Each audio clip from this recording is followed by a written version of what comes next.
Hello my fellow warriors, welcome back to another video. It's Dragonborn and I am here playing Kievian Rus. So this is actually a game that I'm not new to at all. I've played it for a while but I haven't uploaded it because though I played it doesn't mean I was good at it. Yeah.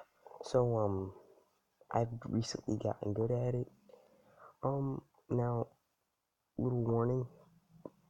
There's an exploit to the game that you can get you unlimited money. I'm not going to, show it in the video because that's gonna kill the fun. I'm not going to use it. I used it actually to survive because I built up enough funds to actually be able. Well, okay, let me explain this. I'm all over the place. Practically, when you download this game, you play as Kievian Rus, kind of like second strongest faction in the game. But if you build up enough money, you can be the first strongest. You can be that. I'm not gonna wait a minute. I can change this. Oh, it costs 10 million. Yeah, that's not happening. Um, um, the the Ab the Abbasid Caliphate, I think. And yeah, this is a fairly powerful. This is the most powerful um country or faction or state, whatever you want to call it. And the only threat to the border to like my allies was the Byzantine Empire. So I did what I usually do. I ate I ate them. And I annexed them. I went to war with them. I conquered them and I annexed them. But these, you can see, this is how their happiness with the countries. The ones that all say 48, they are kinda, they're not very, they don't like me very much. The ones that say 23, they hate me now. Because those were the Byzantine Empire's allies. What I really like is the fact that Japan is here. And I really want to play with them one day because I want to see if they use samurai. Like if it's changed over here. Now, there's no one more powerful than me. Also, you can conquer these. You can like buy these, which I think is really cool, and it's a good way to get more territory. So, but they are expensive. So I did play a while as Kievian Rus, and I overexpanded very quickly. And when I say overexpanded, it means that I expanded a little too quickly. I conquered Hungary. I conquered these guys, Hungary, Transylvania. I think I got Lithuania. These guys actually attacked me first, so I counterattacked them. And I think I got one more. What is this? Bulgaria. No, I didn't conquer them. Let's see where I got one more. Oh, I think it was up here. Oh, and no, I swear, I conquered one more. Oh, Serbia, right here. And practically all their allies hated me, and I had drained my army so badly. The reason I gave up is because I had drained my army so badly that these guys could beat me, and they're like the smallest faction in the game. The smallest country, state, or whatever you want to call it in the game. Because I had like 12 men in my army. So I'll show you the basics now. Now, I've already started this because the startup to your country is very, very boring. It's not exciting to see. This is not very exciting at all, actually, but I would like to show you guys. Maybe get you guys. I'm not sponsored or anything. I'm not. I don't think I'm ever gonna get sponsored. That's just not happening. Um, but I'm gonna show you how the army works. No ads. So here you can see you have your swordsmen, your spearmen, your archers, your cavalry, your artillery, or catapults if you want to call it that, and my warships. Now, I'm the largest, but also um, what it costs to withstand this to keep this army is 62,000. Well, look at my funds. But this is only the first month. I could probably make it up. Um, I do. I have not taxed my people heavily yet. So let's increase that a little bit. And we're practically going to be making 1,000 every 2 days, which is going to be really good. Army strengths, let's look at that. You can see, of course, I'm at top. Now, the Byzantine Empire would be under me, but, I gobbled them up. There's a few, there's really no faction that could bother me at this point, except for Kievian Rus, but I can still beat them at this point, I just don't want to overextend, lose too much of my army. Taking the Byzantine Empire was pretty hard. So let's look at the trade. Now, I didn't buy too much yet, but you can see that I'm selling some wood. That was a part of the tutorial. I had to do that. I'm not gonna buy anything because I haven't started. Look, I did, but I haven't gone too far into it yet, so that's a lot of money. Diplomacy here. You have to build an embassy in certain states or countries to actually do diplomacy with them, like so non-aggression pacts and like here. These are non-aggression pacts and trade agreements. But yeah, and then that's how you make like strong allies or just good or make good relations with countries. Now, what else to show? Your religion, what religion you want to be, you know. There's certain thing. There are certain Wow, I can't. I can't speak. There are certain buffs and good things about that religion. For mine, it's that you get a little extra population growth, which is good for like armies and things like that. You can throw events, but they're pretty expensive. Like, oh, well, this one's only 6,000, but oh, there's a worship service. But see, that one's 23,000, and then the fair is like really expensive. You can see how your population is. So 70% of my population, about 4 million people, are peasants. 25% are craftsmen, 5% are merchants. I have not hired any military men or spies or saboteurs yet.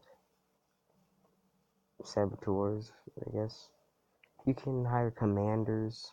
Like to help with certain things like this will depending on which one you want to get, if you want to pay for one. But land forces attack and defense plus 25%. That's pretty good, but I only go for the one that's 5%. But I'm not going to right now because I just don't need it at this point. My army's way too strong. Laws. You can create your own laws. Most of these laws are good for income, production, and war.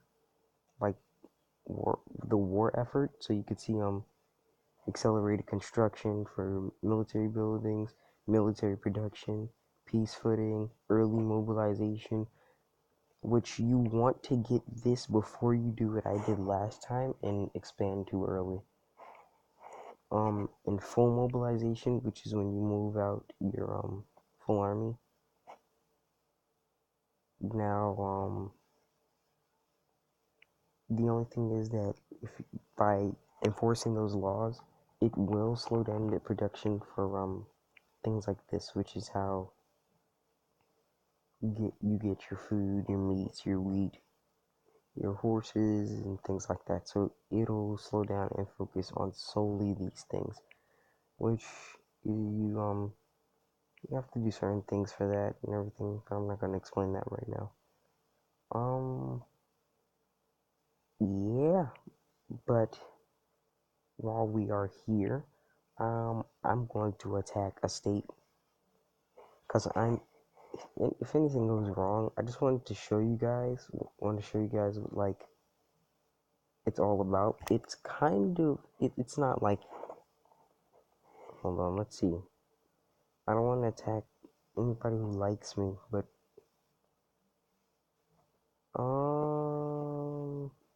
who do I not like and who doesn't like me? Ooh, okay, so, the zoom in is acting a little weird here. Okay. So it seems that this guy down here does not like me, but I can eat him because he's just really bad. So let's see, what kind of resources does he have? Okay, some useful resources. So I'm going to attack. No, that's not what I wanted to do. Attack. So because this all counts on money and I don't have a lot, I'm going to move a small force out. This is going to take all of my, no. Wow, that's like, there you go. And I can probably win with that, which is the sad part. Now let's look at it. And I don't know. If I don't win, I'm just going to, hold on, let's speed it up. So I won. You can see that these are the battle results and everything, and I have the option to annex, which is take it, if you don't know what that means.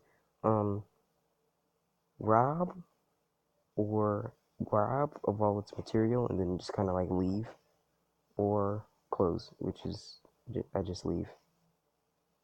So I'm going to annex and a little gold, um, a clothing factory for two bread bakeries, one cattle farm. Okay, some good stuff for civilians, but this is a good expansion of land, and you could see that did a, but no matter how many battles you win, it still does damage to your army. So I slowly lose army strength. Like I don't know what it was last time, but it went down. And also I'm broke now, so that's pretty bad. But let's press play here and just let it run and just show you how fast my funds go up because of how many people I have and how much money I make. Yeah. Now, production wise, I'm not focusing on building up troops because why would I need to build up troops when my army is super big? So let's. Okay, we're into the next month. But, sadly, because of that little presentation, I'm going to have to use like the cheat. It's not really cheating, they put it in the game, but you can do something that gives you like $1,000, but I'm not going to reveal it. But the thing is, I don't know if they purposely did this or if this is a glitch, but it's unlimited. Like you can just keep getting it, and it kind of makes well. See, the only problem is after that happens, most of the time they'll they can make they can make it so that you can't trade certain things. It's called an embargo, and they'll make it so that you can't buy military equipment, but they have not done that. Um, that's probably because I haven't like that's probably because I haven't done what I did last time.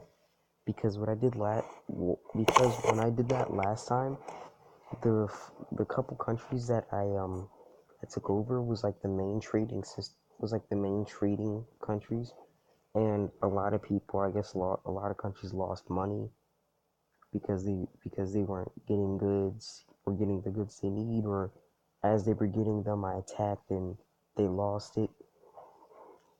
So a lot of people weren't happy with that. A lot of countries in the game weren't happy with that. And yeah. Some we could show our statistics, so you can see our income here. Then it just shows where money is being subtracted. Um, um, the average price. This shows the table shows the average price for year. Is for when okay, that's not important. Um, this just shows that our birth slash mortality rate. So we are more people are being born than are dying, which is good. Um, and I just really came down here to check. So, see, attitudes attack. So practically, if this is too high, um, if these are in the red, then you are like the head commander or the king or queen. So they might rebel and kill you, and then you will lose. So that's like pretty bad, if you ask me. But yeah. So that was a little short. Well, not really short. 17-minute video on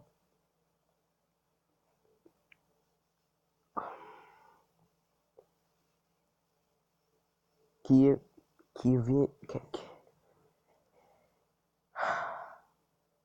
Kievan, Kevin. You know what? English is so fun, but then wait a minute. That's not English. I've had a really fun time playing this. The name of the country is the name of the game. But yeah. So thank you for tuning in. You know, maybe one of my friends will comment or give me a suggestion. Maybe I'll like try to play a small faction and conquer the world, or I'll try to play a huge faction and conquer the world, or do something stupid. It, it doesn't matter. Practically, I'm more likely going to be playing this for fun because of that exploit I have. So it's kind of like impossible for me to lose at this point. Like I could probably build up millions of dollars. It would just take a while, but it makes it. It kind of is actually. It's kind of actually a way to win. Well, not a way to win, but to stay alive because it is a. This game is a little tricky, and it is a little challenging. And for someone new, this is gonna seem impossible. So yeah, but thanks for watching, and hope you have a great day. I'm gonna go for a run. See ya.